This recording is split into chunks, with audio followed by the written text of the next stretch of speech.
Thank you very much, Hojam, for doing this. We know you're tired. We're really sorry that we've been annoying you over the last week. Assalamu alaikum rahmatullahi wa barakatuh, brothers and sisters. Welcome to the Islamic Courses session titled An Interview with Professor Ilber Ortayli. We're going to look at his life, his works, and his thoughts. Those who don't know, he's one of the leading authorities of Ottoman history, and we're very privileged and honored to have it hosted by Dr Yakoob Ahmed from the Young Ottomans Foundation. We'll talk about that later as well. And now, it is being recorded. Housekeeping rules. Please keep your phones or devices on mute if it's already done so. Fantastic. If you haven't done so, please keep it on mute.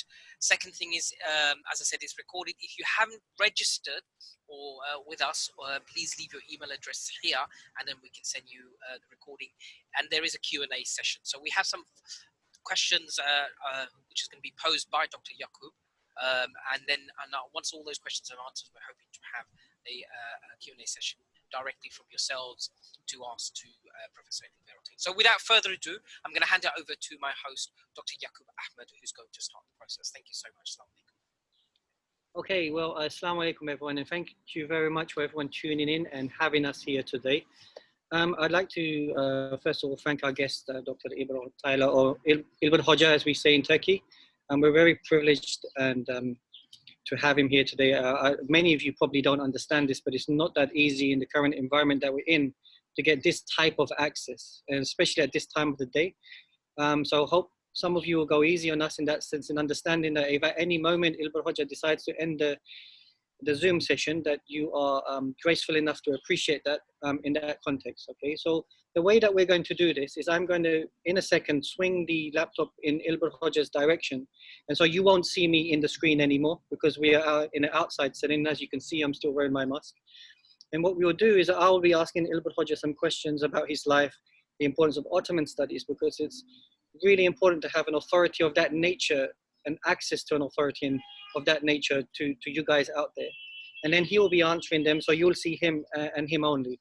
And then if we have time for Q&A, we will try to pursue with that. And if we don't, then my sincerest apologies, but that's the nature of the situation we're in right now. So without further ado, what I'm going to do is I'm now going to swing the laptop in Ilber Hoca's direction so you can see it. So first of all, Ilber Hoca, thank you very much for giving us your time and opportunity. Thank you, dear. Thank you as well. So Ilber Hoca, a lot of people who are interested in Ottoman studies are also interested in the life of the historian himself. So when they meet historians, they want to know the sort of history of that historian and what got them into Ottoman history. And in your life, what's very interesting, many people don't know this, is that your family left the Soviet Union and migrated to Vienna, and so you were raised in that environment. So if you could tell our audience a little bit about your childhood, your life, and so forth, that would be really interesting. Actually, my own country, original country, belonged to Ottoman Empire. The Khanate of Crimea was a vassal state of Ottoman Empire, and vassalage means, sui generis structure. Justice was introduced and ruled by Istanbul. The Qadis had been appointed from there. There was a Yanicheri garrison in Kafa Sudak, and the Khan could have a lot of soldiers and cavalry, of course. This is the good part of them, but no fire guns. And they had, foreign relations, embassies, and legations, even in Crimea. For a while, Russia could only have its relations with Crimea. And Crimean Khans delegated them, it's on the name of Ottoman Sultan. But that all came to an end. It's the time of the Yekaterina II, after Takaynarca Treaty. So then, Crimea had to survive, under Russian regime. And therefore, they call it now Russia or Soviet Union. Of course, it was a part of the Ottoman Empire, I mean, the northern part of the Ottoman Empire. And for a while, then even the center, one of the controlling centers on the Black Sea. And from now on, I mean, they had another regime. So my family, my parents met each other, I mean, after World War in Austria, where I was born. So that place I had visited only after 24 years, 3. And for a while I studied in Vienna too, in my postdoctoral time. And I'm glad and happy that I met there, I mean, Professor Halil. I was young, so I could profit of his scholarly qualities and first of all, his wisdom, personal qualities, very interesting gentleman, the son of prominent art historians. The father was founder of Belvedere Museum, the mother another art historian, and Cambridge was, I mean, the student of his father, famous Cambridge. The scholar was, I mean, a tremendous man of world capacity, qualified in Byzantinistic, in German studies, in Italian history, and in Turkish, many languages, including even Hebrew and Armenian, and Persian, etc. But after this year, I had another opportunity, stayed in Chicago, University of Chicago. My master was, of course, Professor Inalcik there. He has migrated for a while. So I had been there, got a master's degree by him. But that was an additional. So Hocam, can I ask you a question on your time in the United States? Because I heard in an interview of yours once that if you had the opportunity again, that you wouldn't have gone to the US, and you might have... I think so, yes, I think so. For me, for my career, I mean, for example, Egypt, Iran, and Israel are much more interesting than any country in Europe and in America itself. Could you explain that to our audience in what way? Well, America is not a country of Ottomanistic, that I can say. To import some people to the chair is not important. Certainly they have wonderful libraries, wonderful institutes, but the atmosphere is something else. I tell you, I mean, for me, the best Western university is Israel. Okay. Yeah. And where you can get Orient and Occident, really. And of course, Egypt is a very huge country. It's Dunya, the center of the world, in this sense.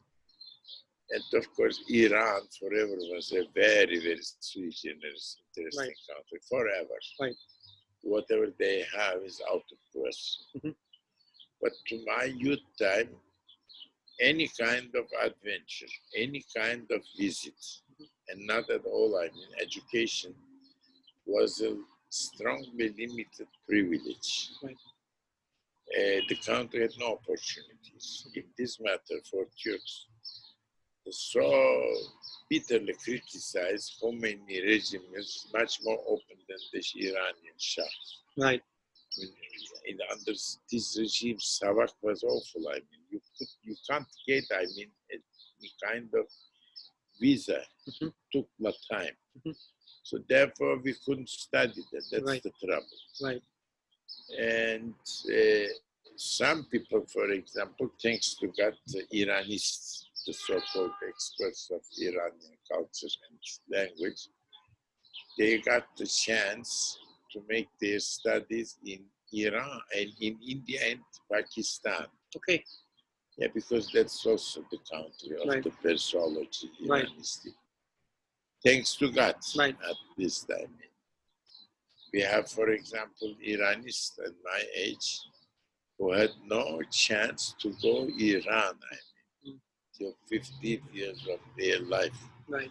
So they studied in India, Right. in Pakistan, that's Right. all. And Germany, for example, is another close point. But Vienna is okay. Okay. It's a pity that in those days, the privilege was again limited for Hungary. Hungary is really the center of Turkish studies. Okay. Yeah, Hungarians are very, very strenuous, hardworking, serious scholars, less prejudice, and not at all maybe. And Hungarian Turkology is forever strong. Right. It had been forever. And certainly I had the chance for Paris. Right. No England, but Yakoob, could you bring the mic a bit closer? Sure. yeah. And then I mean, this was my chance to be there. But certainly, I mean, it's And raise the camera up. that I had no time during years that my time had to be spent in Egypt and in Israel. How could it be possible that I don't know? So I mean, scholars need peace. Right. That's all. Right. I mean, if there are some circumstances, if there are some problems, some limits, then you can't go well. Right. The life would be very difficult. Right. In this matter, for example, in my time, for a Turkish student, even Greece was a problem. Yeah, that's, I mean, our ally, our partner in NATO, in European Council, etc. But Greece always had been a problem. If you meet Greek people, that's okay. Yeah. These are the best friends. I mean, even in British universities, you can see the best friend group. I mean, 20 groups are Greeks and Turks. Right. But I mean, officially, it's not so. So very difficult. Italian studies was another problem.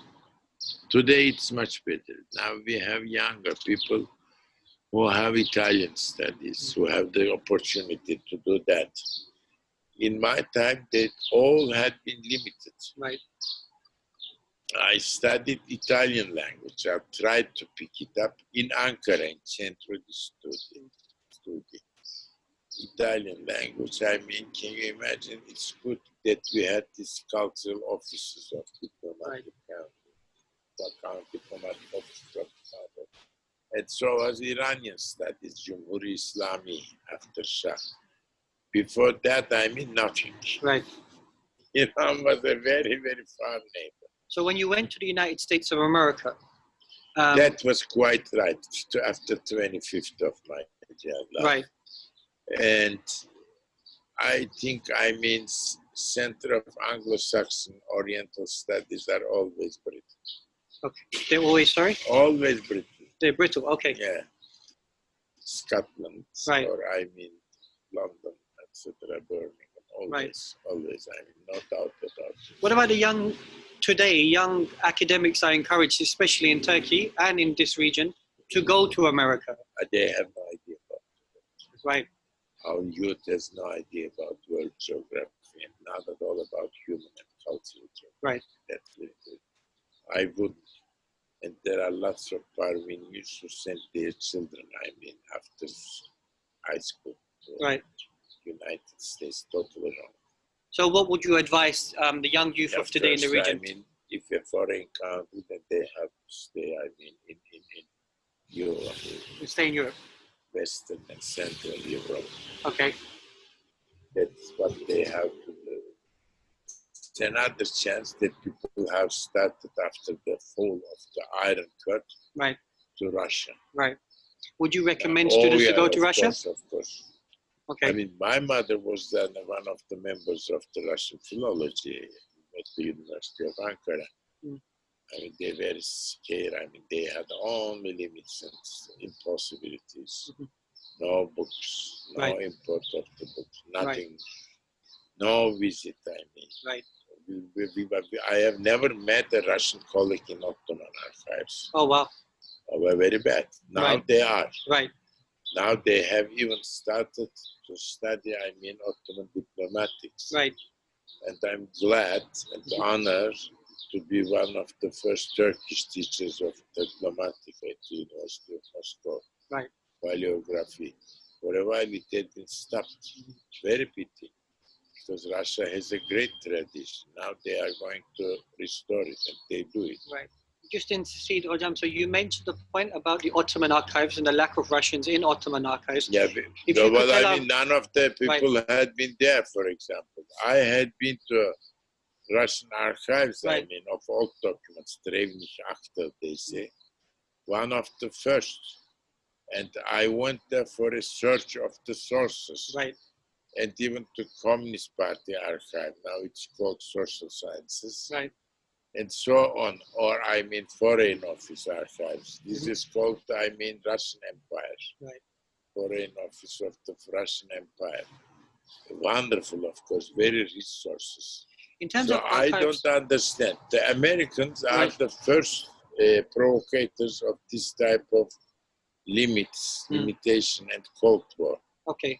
But if you had been there, for example, University of Harvard transferred lots of photocopies and documents from Russian archives. Right. And they always have visited Russian archives and universities, but not the Turks. Right. Sometimes our bureaucracy is more loyalist than the Rua himself. Right. And it's awful. Right. Awful. And so our life has been spent on that way, both in Russia and in Turkey. In terms of our archives, the Ottoman archives, how could we make them more accessible and visible for students around the world who want to learn? It's okay. Now they go. But it's too late. So right. I could do that only on the 40s of my life. Right. So all my Russian belongs again to Turkey. Right. I have studied it in Ankara. Well, it's good because Ankara is a boring capital. You don't have anything else except, I mean, learning languages, etc. Right. So that's a very serious capital state. Sure. And all my teachers have been there, like Halil Inalcik. Very good people, very interesting, of course. And Ankara is the real foundation of Kemal Atatürk. Right. And many fundamentalists criticize him being to be very Westernist, I mean. Right. Watch. Right. It's just a talk time, gossip, nothing else. Right. He is the man who tried to do a Western Orient-Occidental synthesis. And Turkey had really the best part of his lifetime cultural history to take the sources of Old Orient, New Orient, and bring it together. The Ottoman times could not create people like, for example, Necati Lugal and Adnan Erzi, prominent Iranis. That's a product of Ankara University in Istanbul. So very glad that that was a very good center for Iranian studies at the University of Ankara. In terms of Turkey today, how do you feel like many students are asking in the West, for example, should they come to Turkey to study Ottoman studies rather than going to the United States? Yeah, that's that. No, it should be here. It should be here? That's their choice if they want America. America is something else. Right. But Ottoman studies should be done here. Okay. Today, I mean, in Turkey, in Iran, I don't know whether they get the possibility for long-term studies. Israel, Egypt, this type of countries. And then, for example, today we have, I mean, Urdu studies in Ankara. Right. So we never had such a. And this is an interesting point you make about language. How important do you believe that language is for an academic and a student of history? No, language is very important from our point of view. Right. And for our historiography, languages are very important. And take care and keep yourself busy to pick up always Oriental and Occidental language together, I mean. Right. For example, we need humanistic gymnasiums where we have to teach Latin, if possible, Greek ancient. Do you think we should teach Latin and Greek? Yeah. Yeah. Together with Persian and Okay. Arabic in this humanistic Right. So without Latin, you can pick up for Western languages, but they say in English, vulnerable experiences. What is vulnerable? If you can Latin, then Right. you have, I mean, for example, vulnerable, Right. is to place, like that. I mean, if you have, I mean, the verbal structure of Latin, then the new vocabulary is not a problem. But unfortunately,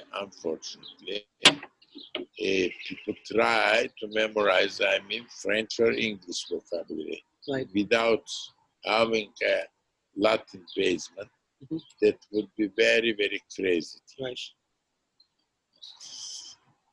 Hocam, in terms of one of the things that I've noticed as an Ottoman historian myself, is that there seems to be not enough emphasis on studying the Balkans and Africa, the Ottoman Balkans, the Ottoman Africa. Very bad.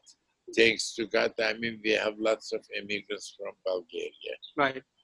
And Greece. Right. And Serbia. Right. We have at least Bosniaks, I mean. Right. So on that way we can go. Right. Otherwise it's very difficult, I mean. Right. An Ottoman Empire without Balkan. For example, Titse was a good expert of Balkans. Right. Inclusive Romanian language, Greek modern, Bulgarian, etc., Serbo-Croat and Russian, of course. So we need that type of people. Right. Now we have even Polish studies, I mean. Right.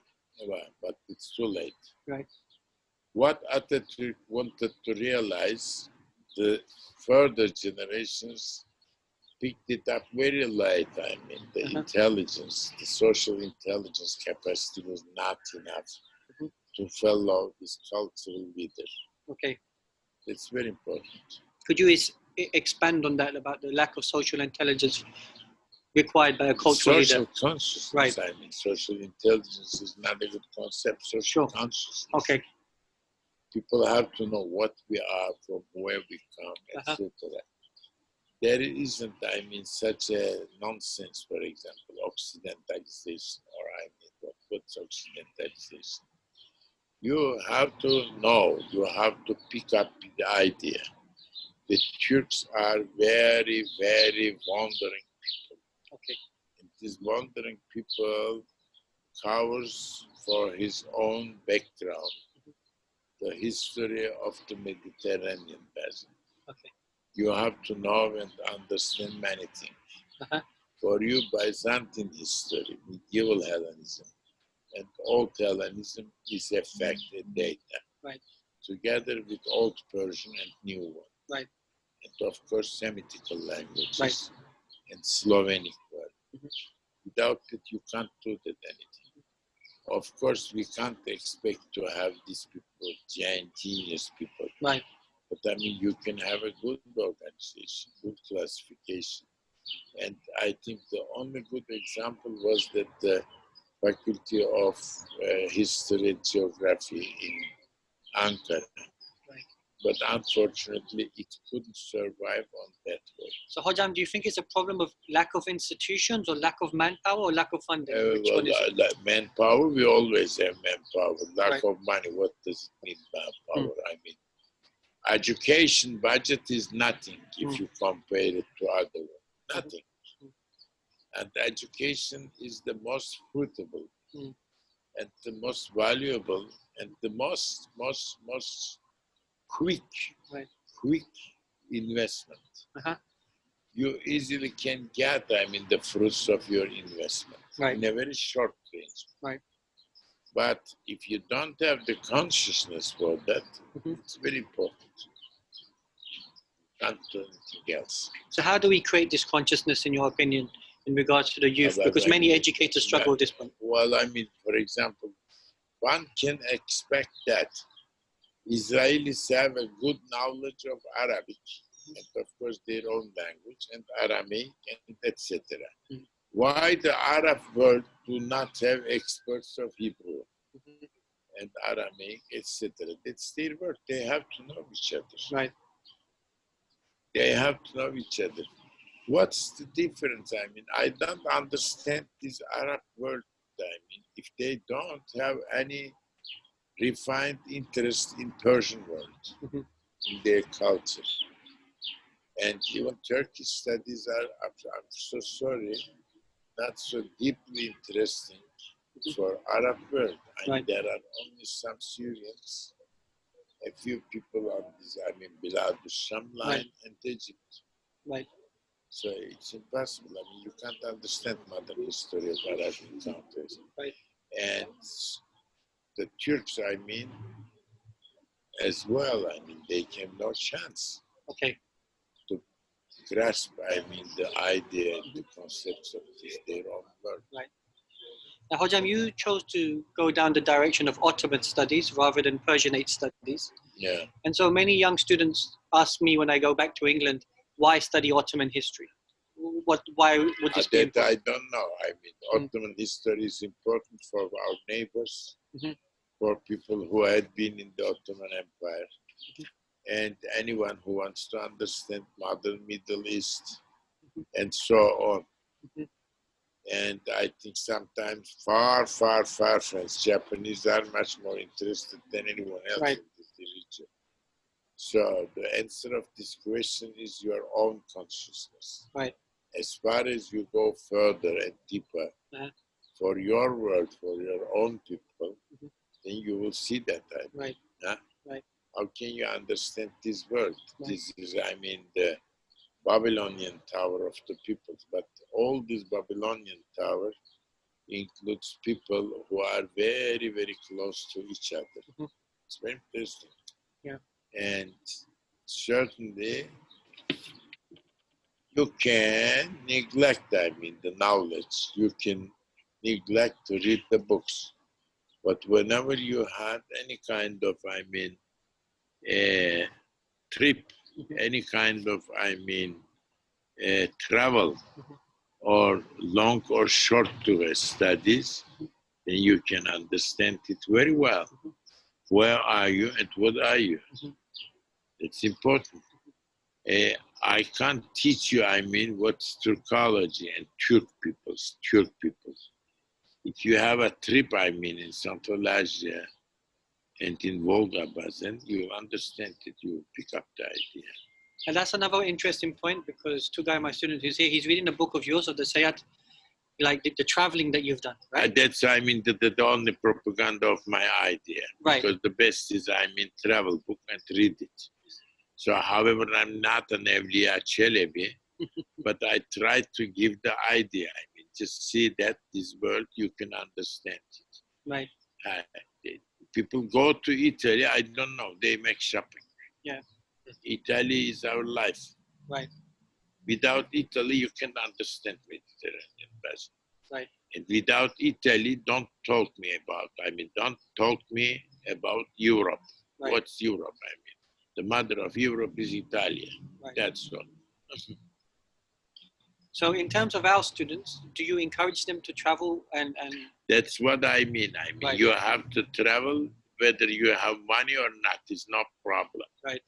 Just go around like a dervish, daily dervish, we call it crazy dervish.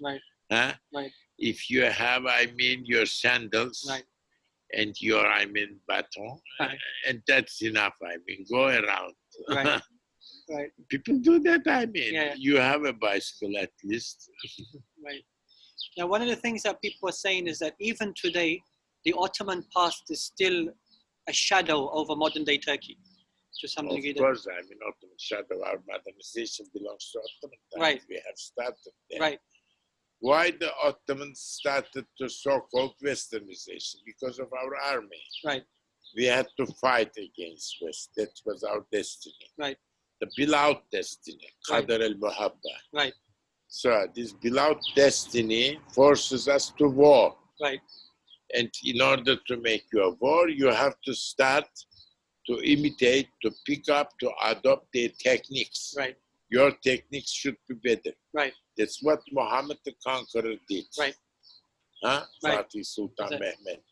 After that, if you stop with it, you can't do anything. So you have to renovate yourself. That's why, I mean, our military schools are the best. Right. The military commanders, youngs, had been the best during World War. And all the modern sciences, veterinary sciences, medicine, right. and engineering, even chemistry and right. pharmacy, etc., have started within the army. Right. And then, I mean, went to finance, etc., etc. That's very important. Why did we build, I mean, Galatasaray? Right. Imperial school. Huh? They said, I mean, instead of French missionaries, we have to teach and instruct for French and French education. Right. We have to start it here, like in Russia. Right. The Pushkin Gymnasium, Sarskoye 7. They did it, I mean. If we need it, we do it. That's very important. So how do you feel about the idea of education and the military actually being so closely linked in that Very context? important, I mean. The military class of 19th century and 20th, early 20th, they had been wonderful. Okay. So these so young commanders, I mean, wonderful people. So it goes on. The army is very important. Okay. They, people, I mean, if they want to distract Turkish army, they have other ideas, right. other strategies. So this is the most important part of that. Turkish society, their discipline, their engagement, and their role is for us very important. Okay. So this is very important. Why? Because you have the Turkish armies and Turkish states during medieval age. Right. Everywhere. They kept Turkish language. In Iran, for example, the bureaucracy and scriptorial class, the literati, had been, I mean, as mother tongue already Persian, I mean.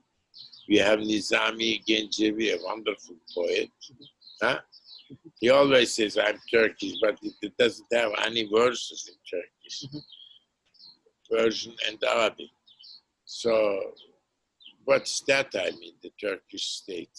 Right. The emperor, the army, the commanders, right. part of bureaucracy. What was, I mean, the Ghaznavi state in Afghanistan, the same. Who are these Baburis, I mean, in Afghanistan and more important than in the subcontinent? Right. Why do we have Muslims today, I mean, in subcontinent? Who is the missionaries, the precursor of this idea? And what is this, I mean, architecture? I mean, earlier architecture in India had no Persian elements. Right. So they brought Iran to India. Right. That's very important. Right. Even the Turkish one. Everywhere you see that. So the Turkish military element is the master of the synthesis in Orient. Hojam, one of the interesting things I've noticed in your conversation with you is you found a way of taking history and making it applicable to today, making it relevant today. Many history books seem to be stuck in the past, but what you have done, and I find this fascinating actually, is that you've actually made it relevant. For me, for example, I know many people are not agree with the doctrine and belief and the ideas of that. I mean, Qadiani, Rizor, I mean, Sayyid Ahmed Khan. Yeah. But it's very important. What's the difference between Oligarch College and Nizamiya Madrasa of medieval age? I mean, Nizam al-Mujtama. Not. Yeah. The one is as important as the other one. Right. Very important. How could we pass, I mean, to 19th century and 20th one? Can you imagine this oligarch Islamic college? Right. They even invited, I mean, Halide Edip to give instructions and lectures, I mean, she read it. Right. And at the end, I mean, she wrote a compiled book, I mean, Inside India. One of the first precursors of Muslim India. Well, you can say, what's this provocation? No provocation. She loves India. She respects Gandhi and Nehru and Maulana Azim and everyone. I mean, everyone. But she says these are two societies today. Of course, they had maybe, I mean, the same origin, the same geographical, historical basement. But I mean, they had it. Right. So, very peacefully, she said that. And it's a college, really. Whenever I meet some members of this oligarch Islamic college, you have some light. It's very important. Right. So this is a school, I mean, they did it. Right. So you can't, I mean, talk about the decadence, etc. No. There is always decadence in every society. The problem is what we do. Do we follow today the, I mean, substratum or the elites? We always had the elites and we always have them. Who is the man, who is the mass, who is the group you have to follow? Right. Where do you follow them? Where you don't? Right. Wherever you follow the first group, you are better. If Right. you don't, I mean, then you are in collapse. Right. Unfortunately, in Arab Middle East today, we are here, unfortunately. I mean, Egypt or Syria, these are countries, they really produce people. Right. I don't talk about 19th century, Right. even my contemporaries, I Right. mean, my groups, Right. colleagues, I mean, wonderful people. Where are they? Because they need someone else today. Right. Hafez Assad's son and he didn't need these people in Syria or in Egypt. I mean, they couldn't have the chance after after a while. This is, I mean, but they produce it. Interesting people. The same is also true for Maghreb. You meet always the meritocracy of these countries in Paris, in France. Hocam, one of the accusations that have been made is that peoples of the ex-Ottoman domains, there seems to be an intellectual deficit in these societies. Do you agree or disagree with that statement? No, this is intellectual deficit not. It is a great, great, great lacune. Okay. Not degenerescence, but it is a kind of, I mean, collapse. We had the First World War. Right. That had been stayed for 9 years. Okay. Started in Tripolis Right. and ended in Anatolia Right. with resistance war of Right. Kemal Atatürk. And all these people, the commanders like Kemal Atatürk, started their career with 30. Right. Enver or Right. the others, and ended their warrior career with 40. Right. So that was for everyone. Right. And you imagine, the Prime Minister of Turkey, Adnan Menderes, was a reserve officer of, I mean, post-war resistance. Yeah, he was a lieutenant in the army. That's, I mean, all. We lost there, I mean, a generation. Okay. They belong to two worlds and master of the two worlds, Okay. Orient and Occident. Of course, we could compensate, rehabilitate, and restore many things. Agriculture after First World War, then industry, then financial affairs, that and that. But the worst thing we still couldn't is this colorful intelligence, Occidental and Oriental synthesis. Very interesting. Just read, I mean, the piles of the bureaucrats. Right. He says, I mean, French is good. He can speak Greek or Bulgarian. And in Persian, he reached to Gulistan Sadi, mashallah. Where do you get such people, I mean? Right. Right. Oriental, Occidental synthesis. Right. We lost it, of course, after war. Right. The First World War was very long for us. Right. And then now we have to rehabilitate it. We have started, maybe in 10 years or 20 years. Now we have a new generation. Are you optimistic? Of course, optimistic. Right. People are interested. Right. If you ask people on the street, the youth of this day, of course, the youth of today on the street. But I have another youth. The one, I mean, the girl had been in northern Mongolia, studied there a tribe, Right. a Turkish tribe. Right. Very interesting talks and writes about them. Oh, who did it, I mean? Right. Right. Very interesting. I mean, the people are everywhere in Russia, in Siberia. They are going everywhere, I mean, in Egypt, in Iran. Lots of people. Do you think So we have an unrealistic expectation of the youth in terms of Well, I mean, unrealistic, I don't know. They are much more conscious than the former generations. Right. It was a very difficult time for us just after First World War. Right.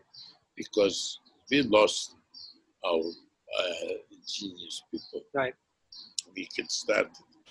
I tell you, I mean, Atatürk had not the best company of statesmen, unlike Sultan Abdülmecit Khan. Right. Abdülmecit groups and Tuhaj was much more well educated and much more kind. Right. Unfortunately, he had not. Right. He tried. He had some people, but always one, not the second nearby. He had a wonderful Minister of Education. He died, and it was difficult to get him. Is it fair to argue that Abdülmecit had a lot of people coming from the Crimea, from that movement? From Crimea, from, I mean, today's Bulgaria, what Right. we call Danubian era. Right.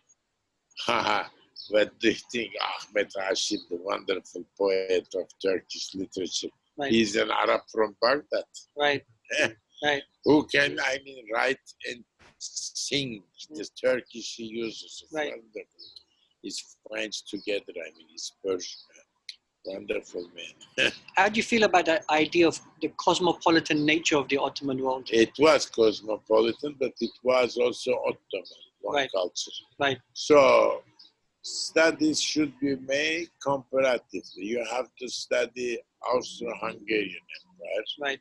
and you have to study Russian Empire. Right. Understand that, not British. Sure. British cosmopolitanism is very formidable. So, Right. divisions and in compartments. But in Russia, it's something else. Right. And in Austro-Hungary at all. And that was also the Turkish one. Okay. You have to study, I mean, with that type of, I mean, opuscules, I mean.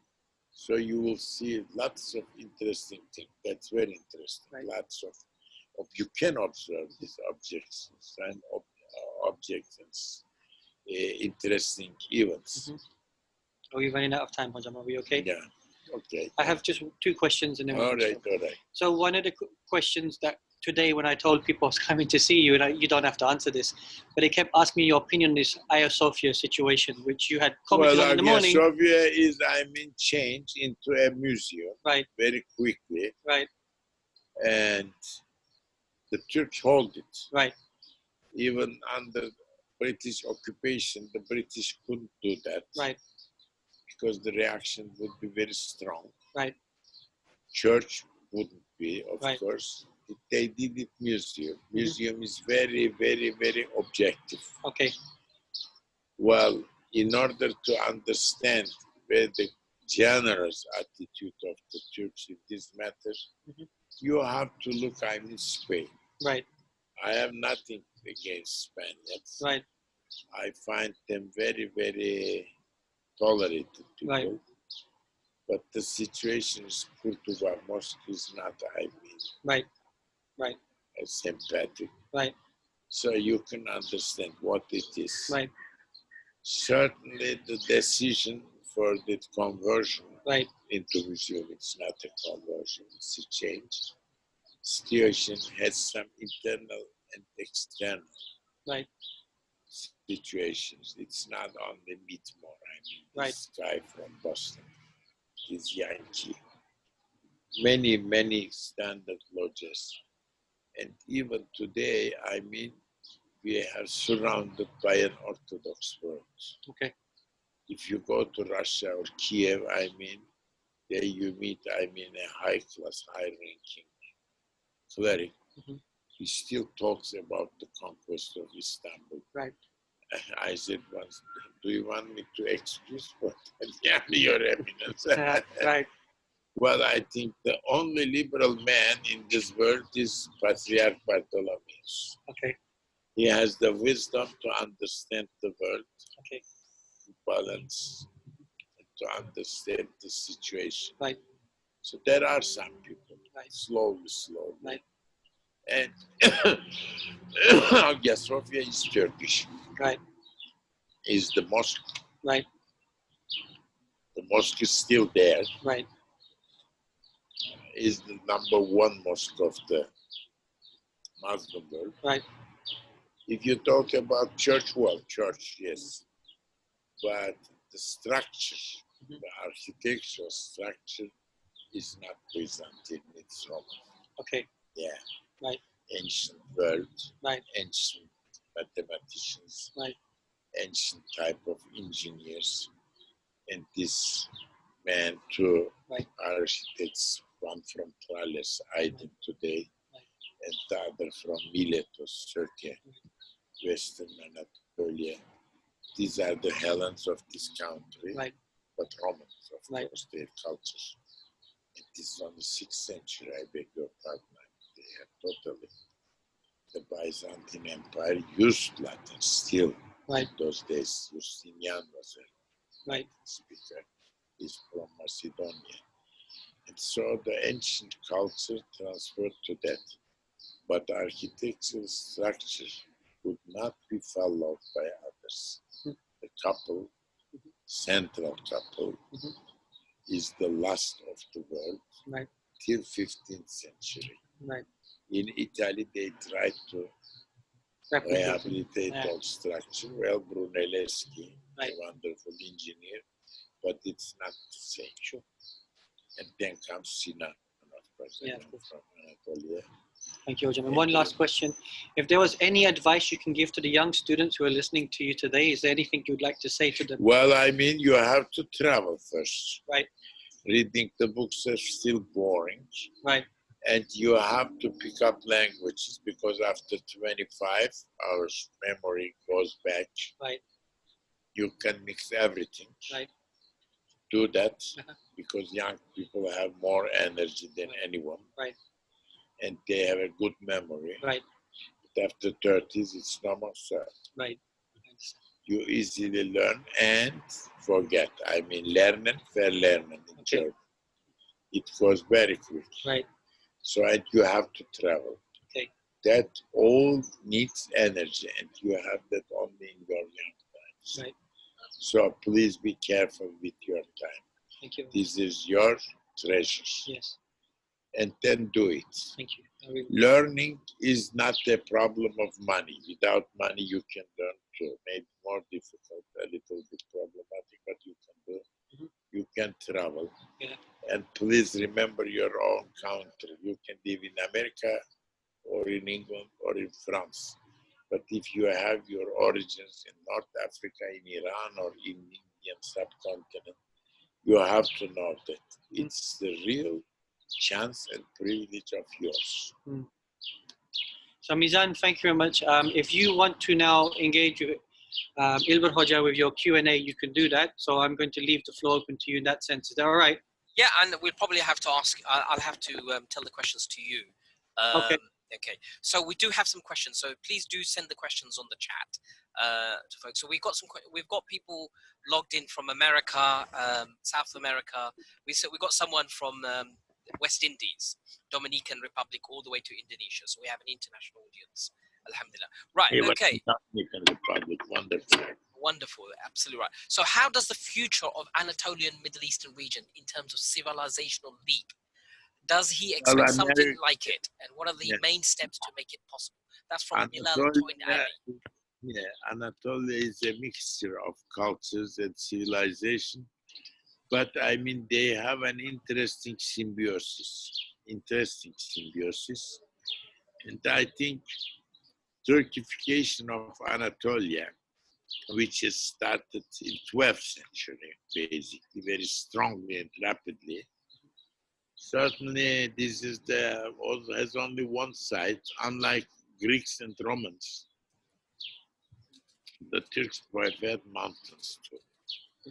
So that held us, I mean, because if you have the mountains and high plateau, you have more chance to survive. And certainly the geological structure of Anatolia is very much different from Iran, for example. So it has a kind of providence, and the country is much more fruitful. So that brought people together. The Italians called it Turkey and Turkmenia, not we. We called it Roman Empire, Rome. You know that, I mean, they say Rumi, for example. Even in India, architects are mentioned with the title Rumi, etc. It's Roman country, but the Italians called our country rightly because they are good observers, these Genoese and Venetian people, Turkey or Turkmenia. And Turkish became, because of this, I mean, expansion, a lingua franca in this region. So Anatolia is today basically Turkish. But it doesn't mean, I mean, that we don't have even some other races and, I mean, ethnies.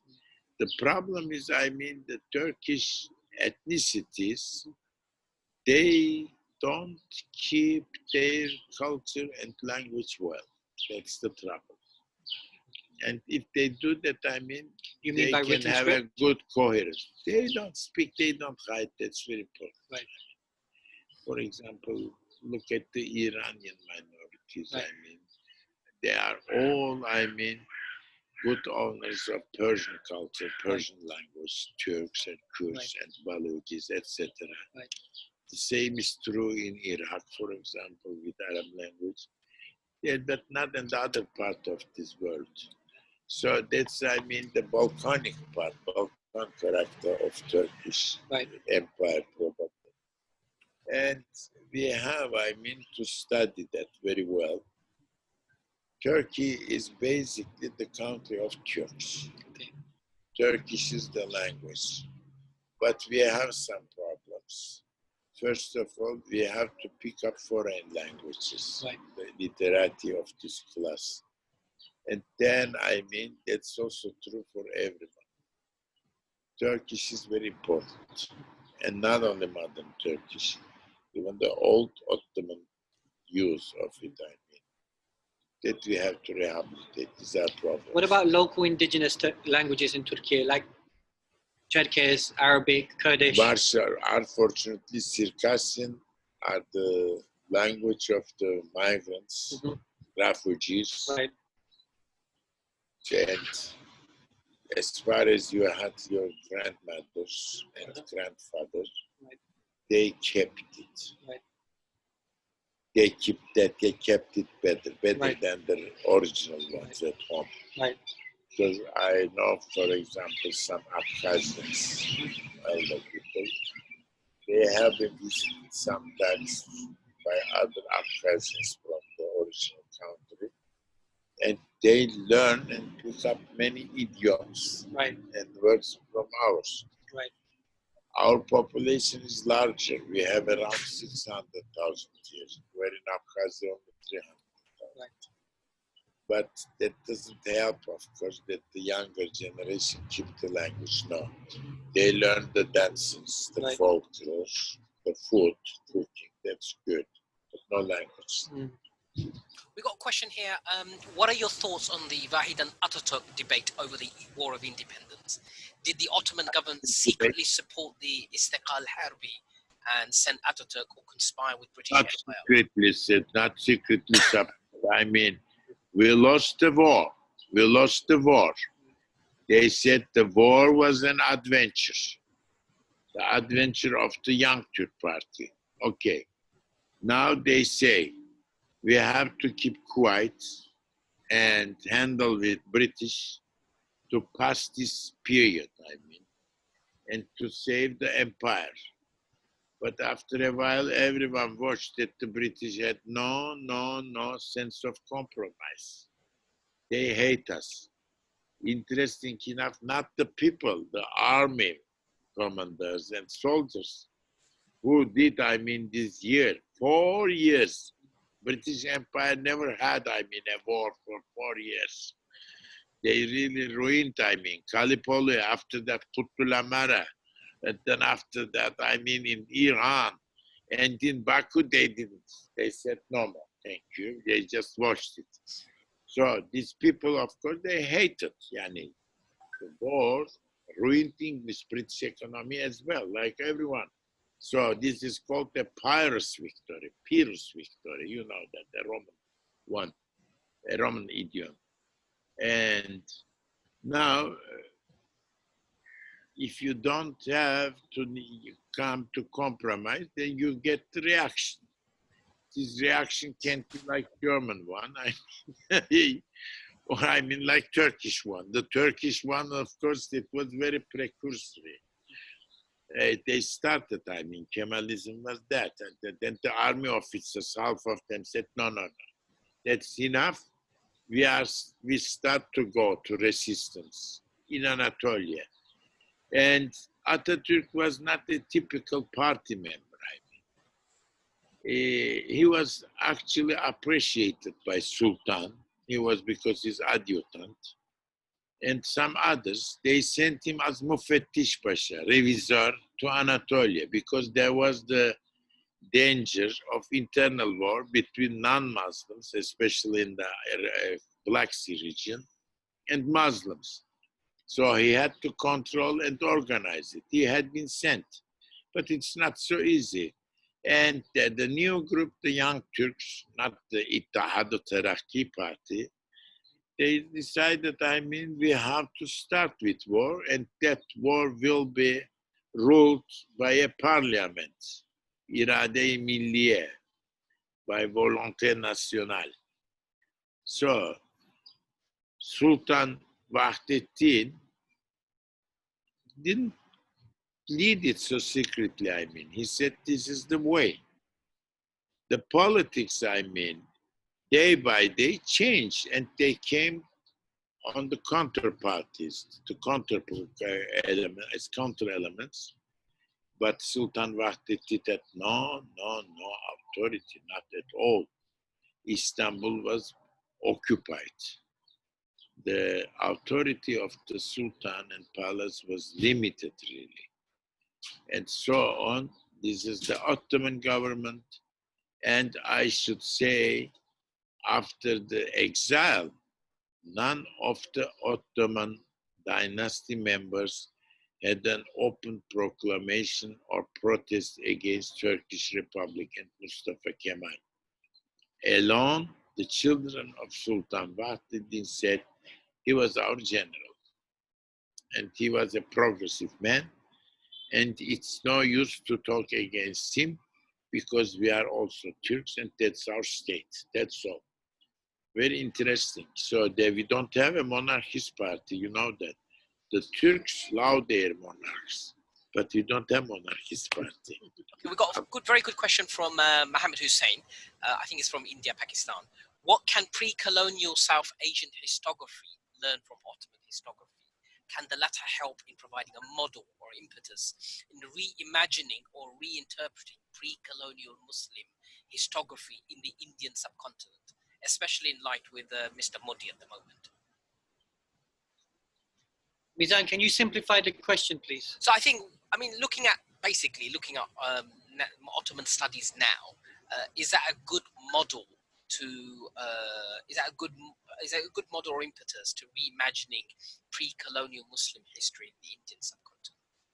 So Hojam is asking, like India, Pakistan, these countries, the way that Ottoman history is now starting to become popular again, is this a good way of creating an imagination about the pre-colonial past of those parts of the world? Well, I mean, the colonial past of, these subcontinental countries. Right.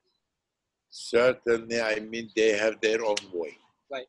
Bangladesh, Pakistan, and India, and even these small states.